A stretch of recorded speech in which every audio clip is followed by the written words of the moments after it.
Hi friends, आज जो है हम लोग 10वीं के बाद क्या करना चाहिए उन सब चीज़ों के बारे में बात करेंगे। उससे पहले बिहार बोर्ड का रिजल्ट आ चुका है। आज बिहार के तमाम स्टूडेंट को बहुत बहुत शुभकामना, जो कि अच्छे मार्क लाए हुए हैं। किसी कारणवश अगर किन्हीं का मार्क अच्छा नहीं आया हुआ है या फर्स्ट नहीं कर पाए हैं या उनकी जो इच्छा थी वह नहीं हो पाया है, तो टेंशन नहीं लेना है। आगे जो है 12th के लिए फिर अपने करियर के लिए सोचना है। और जो बच्चे असफल हो गए तो देख लेना है कि कौन सा विषय में उनको क्रॉस लगा है, तो उनका कंपार्टमेंट दे देना है। जो बच्चे सफल हो गए हैं और आगे बढ़ना चाहते हैं तो उसके लिए थोड़ा सा मार्गदर्शन है कि मन में एक सोच रहती है 10वीं के एग्जाम के बाद ही कि रिजल्ट आने के बाद अब क्या करना है, अब क्या करना है।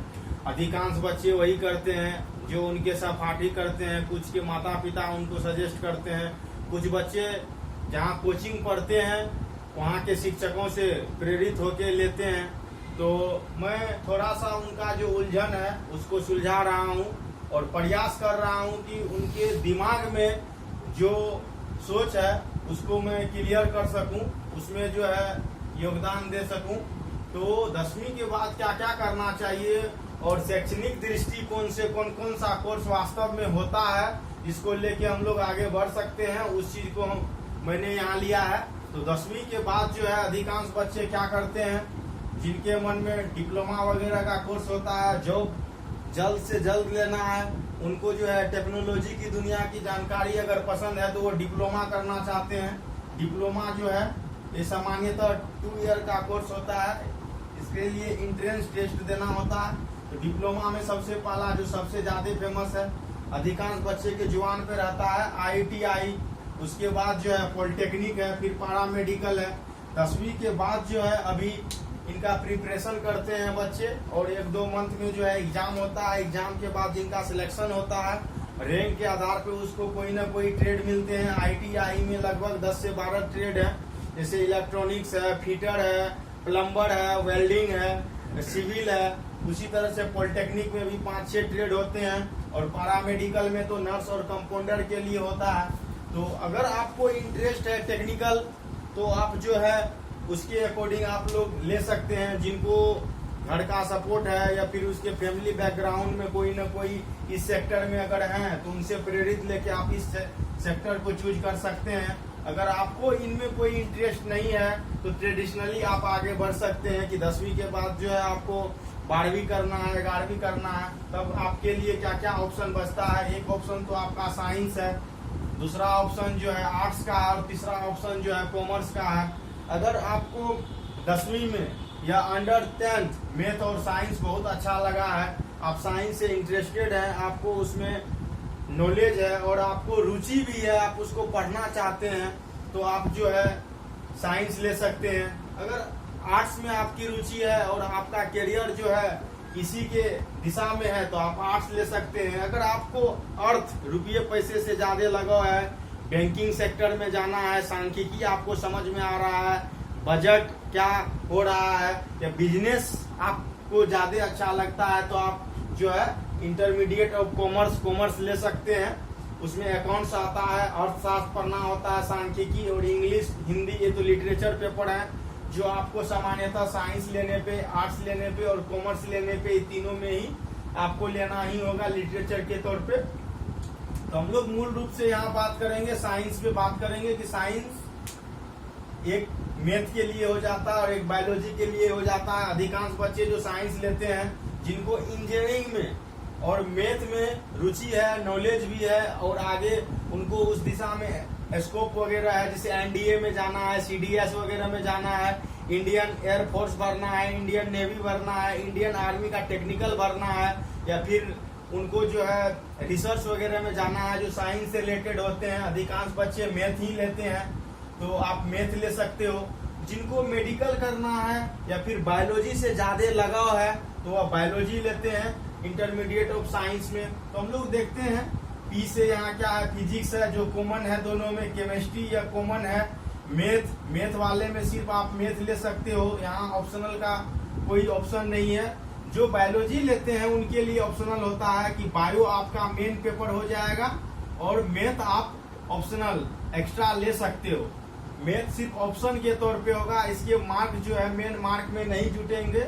आपकी मर्जी है, आप ले भी सकते हैं, आप नहीं भी ले सकते हैं। तो अगर आपको बायोलॉजी ज्यादा पसंद है और मैथ भी जानना चाहते हैं, उनमें भी थोड़ा इंटरेस्ट है, उनकी भी जानकारी में आपको रुचि है, तो आप मैथ भी ले सकते हैं। अधिकांश बच्चे जो मैथ लेना चाहते हैं, कहीं ना कहीं उनका ध्येय जो है इंजीनियरिंग को लेके होता है, वह जो है इंजीनियरिंग करना चाहते हैं। तो इसलिए मैंने यहाँ लिखा है। उसके लिए जो एग्जाम होता है 12th के बाद या 12th प्रिपेयरिंग में, जैसे 12th का आप बोर्ड देते हैं उसी समय एग्जाम होता है जेई का, आप वो दे सकते हैं। उसके बाद वो देने के बाद इंट्रेंस करने के बाद जो है आपको कॉलेज मिलेगा, वहाँ बीटेक करना होता है। और जो बीटेक कर लेते हैं उनके नाम में ही क्या लगता है, ER इंजीनियर होते हैं। बीटेक कोई भी ट्रेड से आप करोगे तो इंजीनियर कहलाओगे, आपके नाम के आगे इंजीनियर लगेगा।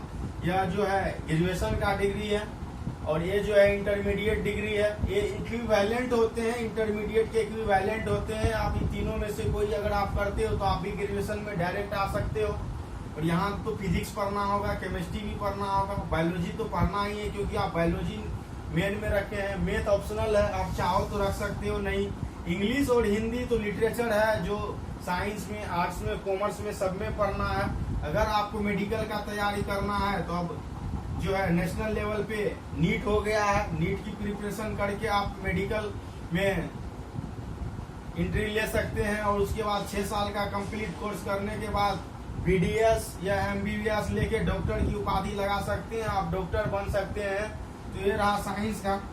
अगर आपको साइंस में इंटरेस्ट है, साइंस में नॉलेज है, आपका बैकग्राउंड ठीक है, और सबसे बड़ी बात है कि आपके गार्जियन आपको किस तरह से सपोर्ट करते हैं, आपका इकोनॉमिक्स कंडीशन कैसा है। आप अगर 10th के बाद साइंस लेते हो तो आप पढ़ाई कहाँ से करना चाहते हो, अपना जो होम टाउन है वहां से या होम डिस्ट्रिक्ट से। तो आप लोग हर चीज को ध्यान में रख के, एक ही डायमेंशन को नहीं लेना है कि मुझे साइंस में इंटरेस्ट है इसलिए साइंस ले रहा हूँ। साइंस में इंटरेस्ट के बावजूद भी आपको देखना है आपके फैमिली सपोर्ट कर रहे हैं कि नहीं, आगे जो है फ्यूचर में मुझे ग्रेजुएशन में भी साइंस रखना है या नहीं, या फिर मेरा करियर का क्या है, मुझे मेडिकल करना है या मुझे इंजीनियरिंग करना है। उस चीज को देख के आप साइंस ले सकते हैं। सिर्फ एक स्केल की मुझे साइंस में इंटरेस्ट है इसलिए साइंस ना रखे। मेरी यही सलाह रहेगी, अगर करियर आपका साइंस से जुड़ा हुआ है तो आप साइंस ले सकते हैं। सिर्फ इंटरेस्ट को लेके आप साइंस ना ले, इंटरेस्ट के साथ साथ जो है आप यह देख ले कि इसका स्कोप कैसा है, ग्रेजुएशन में भी मुझे रखना है कि नहीं, या मेडिकल करना है या फिर इंजीनियरिंग करना है। तो इन सब चीजों को देखते हुए आप जो है साइंस को चूज कर सकते हैं। फिर कहाँ इसका तैयारी करना है, जिस कोचिंग में आपने पहले पढ़ रखा वहीं पढ़ना है या फिर बाहर जाना है। तो इन सब चीजों को देख के, समझ के, गार्जियन से डिस्कशन करके, अपने सीनियर का सलाह लेके आप चूज कर सकते हैं। अब चलते हैं हम लोग मैराथन की दौड़ में। अगर आर्ट्स को देखा जाए तो आर्ट्स एक मैराथन है। जनरल कंपटीशन का तैयारी करे या कोई भी तैयारी करे, आज के दौर में जो है रीढ़ की हड्डी बन चुकी है नौकरी की। कोई भी नौकरी आप करना चाहते हैं तो उसमें करंट अफेयर्स आता है, और करंट अफेयर्स में जो है उसमें लगभग तो 40 से 50% जो है वह इसी का क्रिएशन होता है, यहीं से उसका डेरिवेशन होता है। तो आप अपने करियर को देखते हुए इस चीज को चूज कर सकते हैं। अधिकांश स्टूडेंट सोचते हैं कि आर्ट्स इजी है इसलिए आर्ट्स को रख लेते हैं कि इसमें जो है लिखना पड़ता है, ज्यादा दिमाग नहीं लगाना पड़ता है। तो इस चीज को सोच के आर्ट्स ना रखें। आप देख लें कि 10th तक में मुझे किस चीज में इंटरेस्ट रहा है, मैथ में रहा है, साइंस में रहा है या फिर आर्ट्स में रहा है। आप आर्ट्स को इसलिए ना लें कि आर्ट्स इजी है, या आपके क्लासमेट ले रहे हैं, या आपके टीचर आपको बोल रहे हैं। तो इन सब चीजों को आप सोच ले अच्छे से। अभी आपके पास समय है, एग्जाम के बाद भी आपके पास 2 मंथ का समय था। आप लोग अब 10वीं कर चुके हैं, कहीं न कहीं आपके अंदर भी जानकारी है, आप थोड़ा सा मैच्योर हो गए हैं शिक्षा को लेके। तो आप बेखूबी समझ सकते हैं कि आप क्या लेना चाह रहे हैं और उसमें क्या स्कोर है। मैंने इतना सारा पेपर इसमें लिखा है, जैसे इतिहास है, भूगोल है, राजनीतिक शास्त्र है, दर्शन शास्त्र है, मनोविज्ञान है, गृह विज्ञान है और अर्थशास्त्र है। इसमें 3 पेपर मेन पेपर होता है। कोई भी 3 पेपर आपको लेना है, इसमें से कोई भी 3 पेपर आप ले सकते हैं। और हिंदी और इंग्लिश जो है वो तो लिटरेचर पेपर है, वह सबके साथ इंक्लूड है। आप ये ऑप्शनल नहीं है, ऐसा नहीं कि आप चाहो तो हिंदी लो इंग्लिश ना लो, नहीं, ये जो है आपके कंपलसरी पेपर है और मेन पेपर है, लिटरेचर पेपर है, इसको तो आपको लेना ही है। बाकी इस सब में से कोई 3 चूज करना अपने इंटरेस्ट के अकॉर्डिंग। आपको अगर अतीत का अध्ययन बहुत अच्छा लगता है, स्वतंत्रता, हमारे अतीत, प्राचीन भारत, अकबर बाबर, कैसे हम लोग आजाद हुए थे, पहले कौन आया था, किस तरह से वैश्वीकरण हुआ, आप लोग जो है जानते हैं, यूरोप, फ्रांस, चीन वगैरह क्या संबंध है उनके साथ, ये यूं कहें तो आपको इतिहास पढ़ना बहुत अच्छा लगता है, या यहाँ तक जो है इतिहास आप अच्छे से पढ़े हो तो आप इतिहास ले सकते हो। पृथ्वी के बारे में और प्राकृतिक घटना जो होती है हमारे यहाँ, बादल गरजना, बारिश होना, मानसून होना, कभी कभी चक्रवात आ जाना, बाढ़ आ जाना, सुखाड़ आ जाना, इन सब चीजों के बारे में अगर आपको इंटरेस्ट है और आप बेखूबी पढ़ते आ रहे हैं तो आप ज्योग्राफी ले सकते हैं मेन पेपर में, जिसको भूगोल भी बोलते हैं, राजनीतिक शास्त्र। अगर आप पॉलिटिक्स करते हैं, पॉलिटिक्स में इंटरेस्ट लेते हैं, आपको अच्छा लगता है, नेताओं का भाषण सुनते हैं या कभी कभी खुद नेता होने का अनुभव करने लगते हैं, तो आप जो है पॉलिटिकल साइंस ले सकते हैं।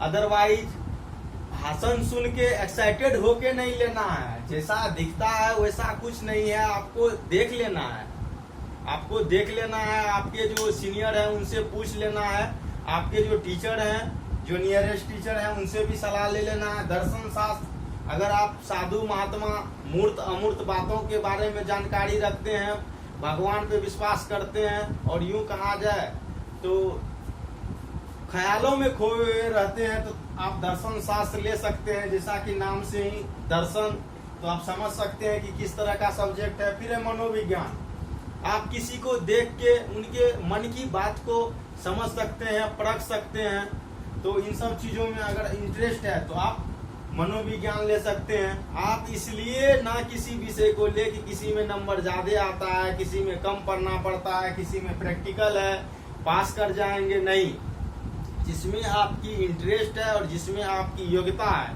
आप उस चीज को चुने। गृह विज्ञान अधिकांश लड़कियां चुनती है, चुनना भी चाहिए, लड़कों को भी पढ़ना चाहिए। साइंस का जो है छोटा सा भाग है, जो व्यवहारिक साइंस हम लोग यूज करते हैं अपने घरों में, उसी का इसमें जिक्र किया रहता है, आप ये ले सकते हैं। और अर्थशास्त्र, अगर आपको रुपया पैसा, देश की जो है बजट कैसे खर्च होता है, कैसे आता है, इन सब चीज, जीडीपी वगैरह, उसके बाद जो है इनकम टैक्स वगैरह, इन सब चीजों के बारे में जानना है, इंटरेस्ट है, इन सब चीजों के बारे में जानना चाहते हैं कि सेक्शन कैसे बढ़ता है, कैसे घटता है, शेयर मार्केट क्या है, बैंकिंग में जो है हम लोग कुछ देते हैं तो कैसे ब्याज वगैरह बढ़ता है, तो इन सब चीजों के बारे में अगर आप जानना चाहते हैं, सकल घरेलू उत्पाद प्रति व्यक्ति आय वगैरह, हालांकि आप लोगों ने पहले पढ़ चुके हैं सामाजिक विज्ञान में 10वीं क्लास में, इसमें से अधिकांश पेपर, जैसे आपने इतिहास पढ़ा है, भूगोल पढ़ा है, नागरिक शास्त्र पढ़ा है, उसके बाद अर्थशास्त्र पढ़े हैं, भूगोल के साथ आपदा प्रबंधन पढ़े हैं, और मनोविज्ञान, और ये 3 पेपर नहीं पढ़े हैं। कुछ लड़कियां जो है पढ़ती हैं, जैसे कन्या विद्यालय में जो है सर जो है एक्स्ट्रा पेपर में या एडवांस में कोई दिलवा देते हैं, तो उनको इन सब चीजों की भी नॉलेज है। अन्यथा आप इन सब चीजों को अच्छे से जज कर ले।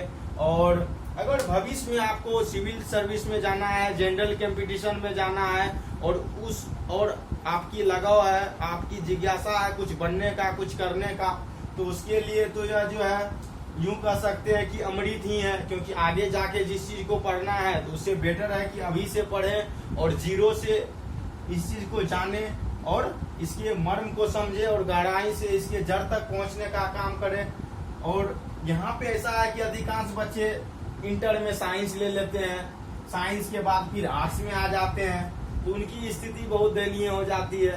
पहले साइंस लिए, फिर मजबूरी में आर्ट्स ले लिए, ना तो साइंस को समझ पाए ढंग से, और ग्रेजुएशन में आर्ट्स लेने पे तो वो ऐसे भी समझने के लायक नहीं रहे। तो ऐसा गलती ना करें, आप जो है पहले ही अपने आप को अच्छे से जज कर ले, अपनी योग्यता को, अपनी आर्थिक स्थिति को, और आप अभी जो ट्रेड है जॉब वगैरह का, तो उन सब चीजों को देखते हुए आप इंटर में ही ले, ग्रेजुएशन भी इससे करें, और तब तक इसको इस कदर तैयार कर ले कि जनरल कंपटीशन में जो जीएस का पेपर होता है, जिसको हम लोग जनरल स्टडी कहते हैं, उसमें इसका अहम योगदान है।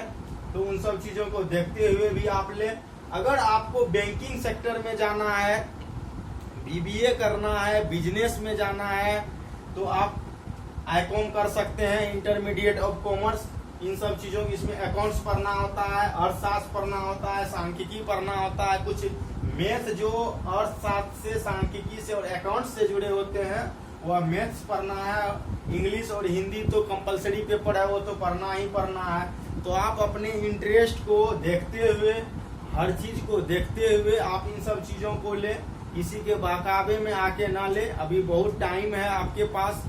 हालांकि अभी कोरोना का कहर चल रहा है, सामान्यतः कब तक हमारे यूनिवर्सिटी, महाविद्यालय या फिर जो बिहार बोर्ड के विद्यालय वगैरह है बंद रहता, पता नहीं, सरकार के इजाजत के बिना अभी तो नहीं खुल सकता है। तो आपके पास अभी काफी टाइम है कि आप सोच सकते हैं कि मुझे क्या लेना है, और अपने पेरेंट्स से, अपने सीनियर से, अपने जो गुरुजन है जिनके पास आप तैयारी कर चुके हैं 10वीं में, आप उन सब से सलाह लें। और सलाह लेने के साथ साथ आपके पास जो कुछ भी है उन हथियार का भी वहां पे कंपैरिजन करें, कि आप अपना क्वालिटी को देखिए, आप अपना इंटरेस्ट को देखिए, आप अपना इकोनॉमिक कंडीशन को देखिए कि मुझे तैयारी कहाँ रह के करना है, होम टाउन में या वहां से डिस्ट्रिक्ट टाउन में जाना है, तो फिर उसके पीछे पर्पस को देखे।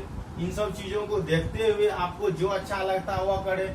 या आप बचपन से एक सपना लेके चल रहे हैं कि मुझे डॉक्टर बनना है और उसके अकॉर्डिंग आपने तैयारी कर रखा है पहले से ही, तो साइंस ले, उसमें बायोलॉजी ले। अगर आपको इंजीनियर बनना है, पहले से ही सोच रखे हैं, आपका मैथ बहुत अच्छा है और बनना भी आप चाह रहे हैं, तो आप जो है मैथ ले, फिजिक्स ले, केमिस्ट्री ले और इसका तैयारी करके जेईई निकाले और इंजीनियर बन जाए। नहीं, आपके अंदर जुनून है कि बहुत कम समय में मुझे नौकरी लेनी है। आजकल जो है हर जगह टेक्नोलॉजी का दौर है, डिजिटल इंडिया आ गया है, हर जगह जो है डिजिटल का काम होता है। तो आप ITI ले, क्योंकि ITI करने के बाद जो है वैकेंसी आती है ग्रुप डी में अक्सर, और कुछ सीट ऐसे होते हैं जो सिर्फ और सिर्फ ITI पॉलिटेक्निक वाले के लिए होते हैं। जैसे अभी आया था लोको पायलट का 1 साल पहले, उसमें ITI और पॉलिटेक्निक वाले बच्चे ही भर सकते थे। तो आप उन सब चीजों को देखते हुए इस सेक्टर को ले सकते हैं। या आपको लगता है कि 10वीं करने के बाद 2 साल का डिप्लोमा करके हम पैसा कमाना शुरू कर दे, तो यहाँ बहुत अच्छा चीज है ITI, पॉलिटेक्निक या फिर पैरामेडिकल, क्योंकि आपको जो यहाँ नॉलेज मिलेगा वह टेक्निकल होगा। आप अच्छा फिटर बन सकते हो, आप अच्छा इलेक्ट्रिशियन बन सकते हो, आप अच्छा वेल्डिंग कर सकते हो। अगर आपने पैरामेडिकल कर रखा है तो अच्छा नर्स और कंपाउंडर वगैरह आप कर सकते हो। पॉलिटेक्निक कर रखे हैं तो उसे से देख ले, अलग अलग ड्यूरेशन होता है। जैसे ये दोनों 2-2 साल के होते हैं, पॉलिटेक्निक 3 साल के होते हैं। या इक्विवेलेंट, कहने के लिए डिप्लोमा है, इक्विवेलेंट डिग्री है। इन चारों में से आप कुछ भी करोगे वह इंटरमीडिएट डिग्री ही कहलाएगा। इसके आगे आप चाहो तो डायरेक्ट ग्रेजुएशन में एडमिशन ले सकते हो। ऐसा नहीं है कि ITI के बाद फिर से 12वीं करना होता है, ऐसा नहीं है। आप ITI कर लिए तो उस डिग्री से आप जो है ग्रेजुएशन में एडमिशन करवा सकते हैं। तो इन सब चीजों को अच्छे से देख लेना है। अगर आपको इन सब चीजों को समझने में कोई दिक्कत हो रही है, मन में अगर कुछ क्वेश्चन है इस चीज को लेके, तो आप कमेंट बॉक्स में वो क्वेश्चन को लिख सकते हैं, ताकि मैं उसको पढूं और फिर आपका जवाब दे सकूं। तो फिलहाल तो इतना बहुत है समझने के लिए। इन सब चीजों को समझने के बाद आप खुद को समझें, उसके बाद जो है आप जो है एक डिसीजन ले, एक निष्कर्ष ले, उनका जो है चर्चा अपने गार्जियन के पास करें। उसके बाद सोचे कि अब मुझे क्या करना है, क्योंकि आप अगर सोच लेते हैं किसी चीज के बारे में तो 50% समस्या जो है वही हल हो जाता है। तो इन सब चीजों को समझना है, देखना है। और अगर अच्छा लगा तो आप लाइक करें, सब्सक्राइब करें और दूसरे को फॉरवर्ड करें, क्योंकि बच्चों के मन में जो अभी ख्याल है, जो प्रश्न चल रहा है कि 10वीं की बात जो है अब क्या करें, तो 10वीं के बाद अब क्या करें, तो 10वीं के बाद अब ये करें। इन सब चीजों के बारे में सोचे और एक कंक्लूजन निकाले और उस चीज को आगे अप्लाई करें। ठीक है, थैंक यू।